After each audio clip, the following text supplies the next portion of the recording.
क्या आगा? कौन सा आगा? कौन है? मेरी कोई अहमियत नहीं है, मुझे नहीं पता उसका नाम। आज के इलेक्शन में लोगों के सामने क्या बात लेके जाऊं? नहीं करना चाहते ना करें, बहुत है नेशनल कॉन्फ्रेंस। अपनी जगह से दूर हटना चाहिए, उतरना चाहिए, माफी मांगनी चाहिए।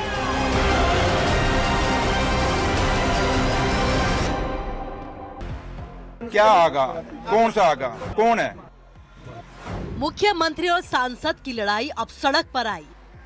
आगा की नाराजगी से उमर अब्दुल्ला पर फर्क नहीं। सरकार के तौर तरीकों से रुहुल्ला बिल्कुल सहमत नहीं।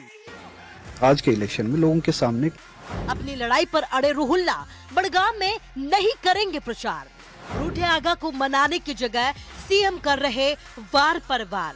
एनसी के एजेंडे और वादों से किसी को नहीं रहा अब सरोकार। एनसी में घमासान के बीच कौन जीतेगा, नगरोटा और बड़गाम। आगा पर संग्राम का आखिर क्या होगा अंजाम? जी हां, जम्मू कश्मीर विधानसभा के मौजूदा सत्र का आज तीसरा दिन है। सदन में आज 41 निजी विधेयक पेश किए जाने हैं, जिसमें शराबबंदी, लोकायुक्त और डेलीवेजर से जुड़े विधेयकों के पेश होने पर सदन में भारी हंगामे के आसार हैं। जहां के पल पल का अपडेट हम आप तक पहुंचाते रहेंगे, लेकिन बुलेटिन में सबसे पहले बात करते हैं सत्ताधारी पार्टी नेशनल कॉन्फ्रेंस के भीतर मचे अब तक के सबसे बड़े संग्राम की, जहां मुख्यमंत्री उमर अब्दुल्ला और सांसद आगा सैयद रुहुल्ला के बीच छिड़ी जंग अब खुलेआम हो चुकी है और दोनों के बीच का विवाद अब सड़क पर संग्राम होने लगा है। आगा उसूलों की बात पर अड़े हैं तो सीएम उमर उन्हें भाव देते नहीं दिख रहे हैं, जिसे आगा समर्थक अब सड़क पर उतरकर सीएम के खिलाफ नारेबाजी कर रहे हैं। सीएम पर आगा रुहुल्ला को अपमानित करने और बेइज्जत करने का आरोप लगाते हुए नाराजगी जता रहे हैं। इतना ही नहीं, आगा समर्थक सीएम उमर से बिना शर्त माफी की मांग कर रहे हैं। वहीं माफी की मांग आगा रुहुल्ला भी कर रहे हैं और वो कह रहे हैं कि बताइए सरकार ने कौन सा वादा पूरा किया है जिसे लेकर मैं बड़गाम में प्रचार करने जाऊं। सरकार एनसी के चुनावी एजेंडे से दूर हो चुकी है। गलत मैं नहीं, मुख्यमंत्री है। उन्हें माफी मांगनी चाहिए और अपनी जगह छोड़ देनी चाहिए। इस जगह छोड़ देने का मतलब यही निकाला जा रहा है कि आगा रुहुल्ला कह रहे हैं कि सीएम को कुर्सी छोड़ देनी चाहिए। वहीं सीएम आगा रुहुल्ला को बिल्कुल भी भाव देते नहीं दिख रहे हैं। वो कह रहे हैं कि नहीं करना है प्रचार तो ना करें, एनसी में बहुत हैं प्रचार करने वाले।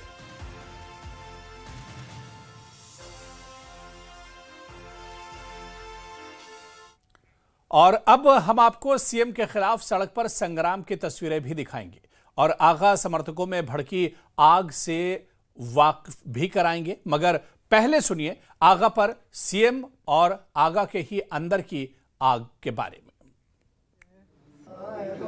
मैंने कभी किसी को कैंपेन करने के लिए या कैंपेन करने ना करने के लिए मजबूर नहीं किया है।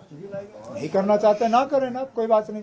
बहुत है नेशनल कॉन्फ्रेंस में जो और कैंपेन कर सकते हैं, उतना ही ठीक है। वो उनकी तो मैं बात ही नहीं करूँगा। उनका आप किन लोगों को एक प्लेटफॉर्म पे ला रहे हो ना, कहाँ मियां अल्ताफ और कहाँ वो जो कौम से इलाहिदगी इख्तियार करे, मुझे ये फिक्र कहाँ होगी क्या मेरी उनसे इलाहिदगी है या नहीं है। मेरा सवाल उनसे ये भी आज भी है और आप इस सवाल का जवाब लेके आइए। क्या जो मैं बातें करता हूँ, जो सवाल मैं करता हूँ, क्या ये नेशनल कॉन्फ्रेंस का एजेंडा? और आगा रुहुल्ला शिया धर्मगुरुओं के परिवार से आते हैं, जिनकी बेअदबी कई लोगों के लिए बर्दाश्त से बाहर है। यही वजह है कि सीएम के बयान पर उनके खिलाफ प्रदर्शन होने लगे। नौगाम सोनावारी में आगा समर्थकों ने सीएम उमर अब्दुल्ला के खिलाफ कल रात जोरदार प्रदर्शन और नारेबाजी की और सीएम पर आगा के अपमान का आरोप लगाते हुए माफी की मांग की। हमारे दिल एक बार फिर से मजबूर हुए हैं।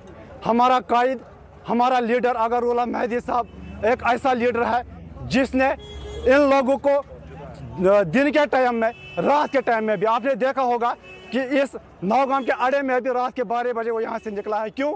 क्योंकि एनसी के जितने भी एमएलएज हैं उनको जिताने की जरूरत है। स्टार कैंपेनर बनने के बावजूद आज ये सभी बगैरत एमएलएज, आज ये सभी बगैर चीफ मिनिस्टर जो भी है, ये उनको इस बात के पीछे लगे हैं कि आप इस्तीफा दे दो। अगारुल्लाह साहब एक कमजोर नहीं है, वो एक ताकतवर लीडर है, क्योंकि उसको लोगों ने जिताया है, लोगों के बनाया है, और ये अल्लाह का चाहना था, एनसी का नहीं चाहना था कि उसने जीता है। वो इस्तीफा देने वाला नहीं है। लेकिन उमर साहब, आपको हम आज जोरदार अल्फाज में एक बार फिर बोल रहे हैं, इस्तीफा आपको देना पड़ेगा, क्योंकि आप एक बगैर सीएम है। आपने एहतजाज भी नहीं किया अपने स्टैट्यूट के बारे में। हम आपको ये कहना चाहते हैं कि एक बार रिजाइन करके देख लो, फिर से इलेक्शन हो जाए, फिर आपको पता चलेगा कि हु इज आगा रुहुल्लाह। वो आपको बता देगा कि वो किस शेर का बेटा है। वो एक मामूली आदमी नहीं। आगा रुहुल्लाह एक ऑनेस्ट लीडर है। जो उसने बातें इलेक्शन से पहले बोली थी, वही बातें वो पार्लियामेंट में अभी भी बोल रहा है। शेर की तरह दाद रहा है वो वहां पर।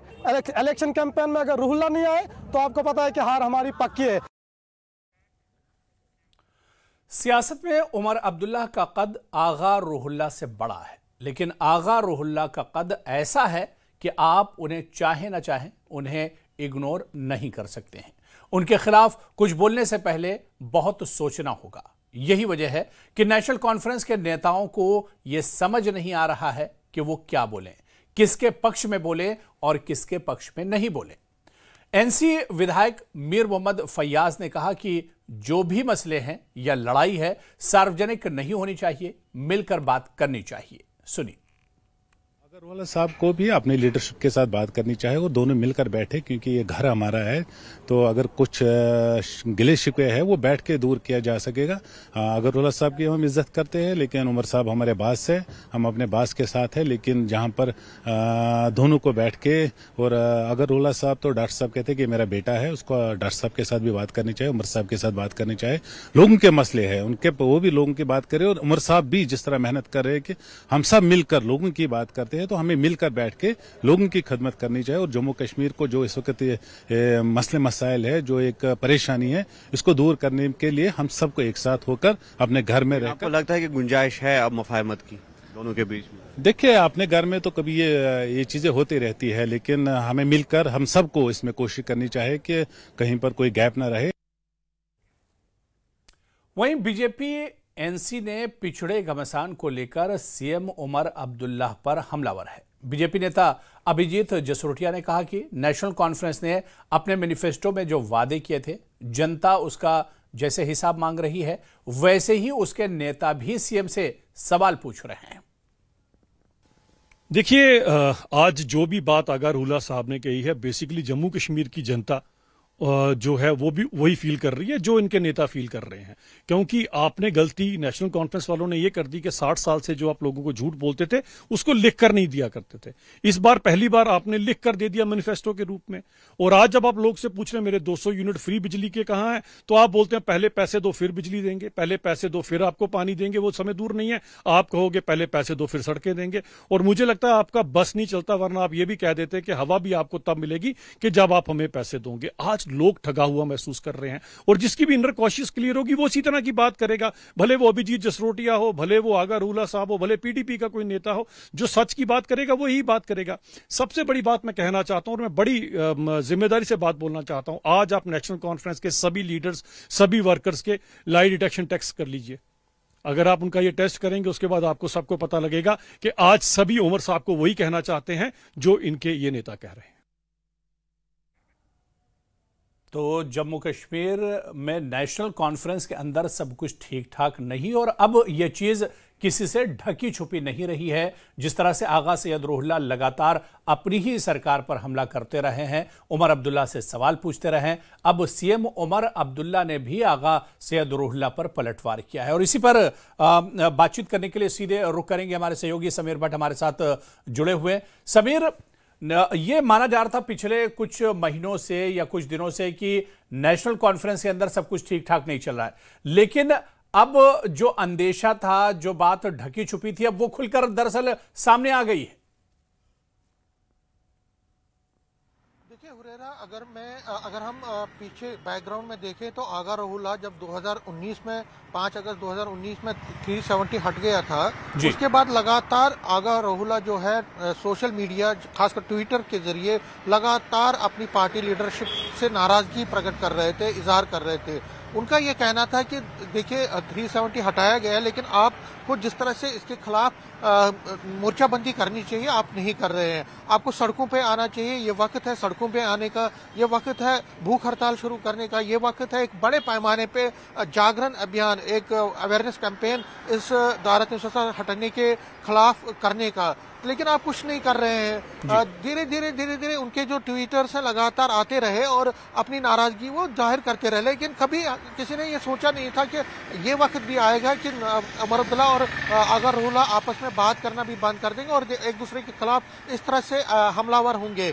जब असेंबली इलेक्शन हुए तो एमपी भी वो बने, एमपी के बाद जब असेंबली इलेक्शन हुए तो उन्होंने नाराजगी है तो उनके पास थी, लेकिन लास्ट के 2-3 दिन उन्होंने बड़गाम में उमर अब्दुल्ला के लिए कैंपेनिंग की, जिसका यह नतीजा हुआ कि उमर अब्दुल्ला कंफर्टेबल मार्जिन से वहां से जीत गए। लेकिन उसके बाद जब उमर अब्दुल्ला सरकार बनी, लेकिन उसके बाद लगातार आगा रुहुल्लाह एक तरह से सामने आए और सबसे बड़ा जो टर्निंग पॉइंट था वो था जब रिजर्वेशन इशू पे पीडीपी के एक प्रोटेस्ट में वो शामिल हुए, स्टूडेंट शामिल हुए, उसमें स्टूडेंट्स का प्रोटेस्ट था, उसमें पीडीपी की इल्तिजा मुफ्ती भी थे, वहीदुर रहमान परा भी थे। लेकिन आगा रुहुल्लाह जब आए और वो उमर अब्दुल्ला के घर के सामने जो प्रोटेस्ट हुआ, उमर अब्दुल्ला का जो ऑफिशियल रेजिडेंस है गुफकार का, उसके बाद ही उमर अब्दुल्ला और आगा रुहुल्लाह के बीच जो तलवारें हैं वो खिंच गई और कहा जा रहा है कि एक मीटिंग के दौरान दोनों में एक तरह से जबरदस्त तू मैं भी हुई, एक जो मीटिंग थी नेशनल कॉन्फ्रेंस की।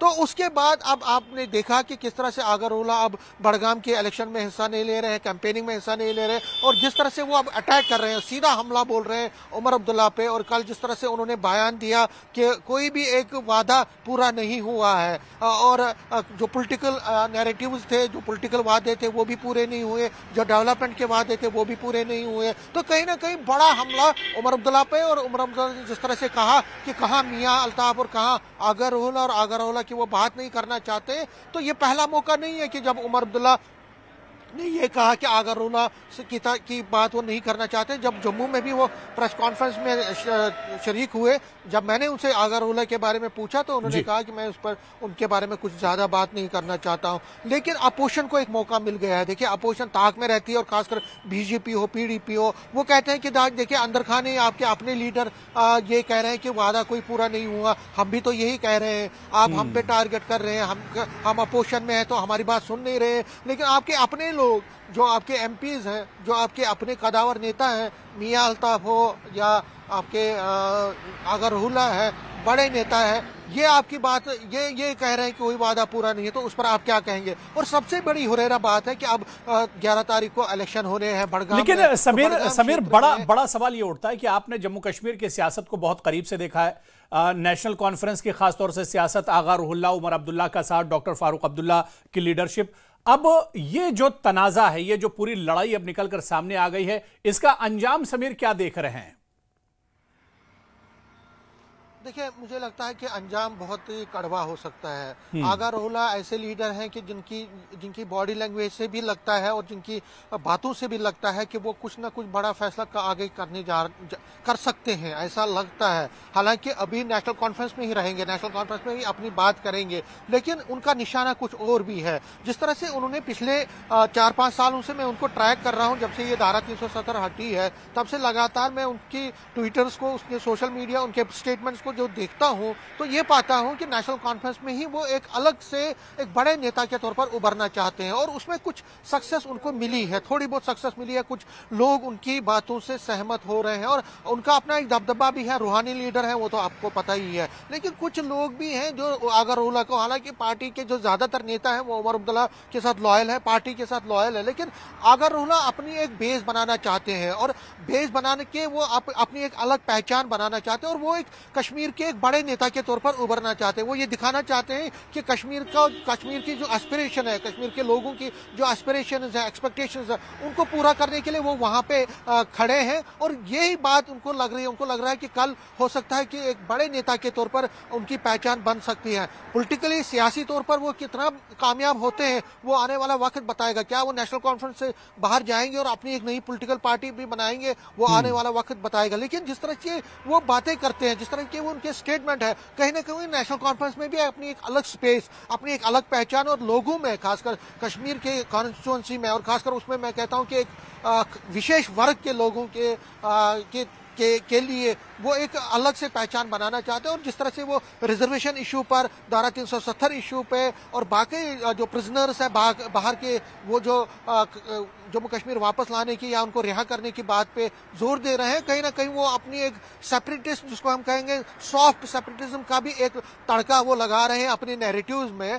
तो कहीं ना कहीं हुरेरा मुझे लगता है कि आगे चल के वो एक कॉन्स्टिट्यूंसी को एड्रेस कर रहे हैं जिसमें पूंछ, राजौरी, डोडा, भद्रवाह और बाकी जगहों से भी जो एक पॉपुलेशन, एक खास वर्ग को एक तरह से उनके लिए भी बात कर रहे हैं। तो कहीं ना कहीं मोर्चाबंदी वो अपनी तरफ से कर रहे हैं और अपनी एक पहचान बना रहे हैं। उमर अब्दुल्ला को भी ये पता है कि उमर अब्दुल्ला भी ये समझते हैं और इसलिए उमर अब्दुल्ला ने अब सीधे हमला उन पे बोल दिया है। और आगे की ये जो लड़ाई है, लफ्जी जंग, क्या वो किसी और बिल्कुल। अब समीर, यहां से ये देखना बहुत अहम होगा, जिस तरह से आपने बताया कि इसका अंजाम बहुत अच्छा तो नहीं दिख रहा है, या अंजाम एक तरह से क्या होगा ये देखना बहुत अहम होगा, या ये लड़ाई समीर अब कहां पर जाकर थमती है, रुकती है, ये देखना बहुत अहम होगा। बहुत बहुत शुक्रिया समीर तफसील